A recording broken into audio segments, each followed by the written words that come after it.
નમસ્કાર, હું છું વિક્રમ વકીલ અને તમે જોઈ રહ્યા છો હોટલાઇન ન્યૂઝ.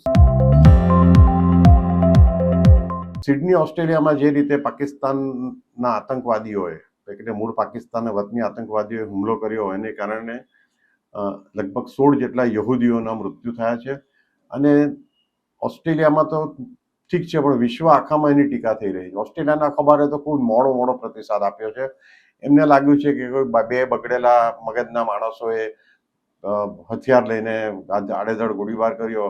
આ આતંકવાદી હુમલા પાછળની વિચારધારાનો સંપૂર્ણપણે એવોઇડ કરવામાં આવી છે. પરંતુ યુએઈના જીઓ પોલિટિકલ નિષ્ણાંત અજમત તાહાએ એવું કહ્યું છે કે આતંકવાદી હુમલા પાછળ પાકિસ્તાનની વિચારધારા જવાબદાર છે.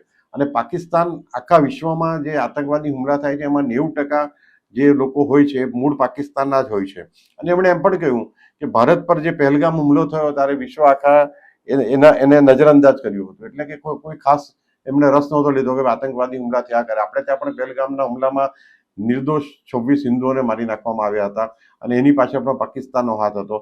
પાકિસ્તાન આટલું બધું બદનામ થતું હોવા છતાં પણ નફ્ફટ છે અને વિશ્વ હજુ હું નથી માનતો કે આ છેલ્લો આતંકવાદી હુમલો હોય. આ ક્રિસમસ નજીક આવી રહી છે. ક્રિસમસ દરમિયાન વિશ્વમાં બીજા ઠેકાણે પણ 100% પાકિસ્તાન પ્રેરિત આતંકવાદી હુમલા થવાના છે.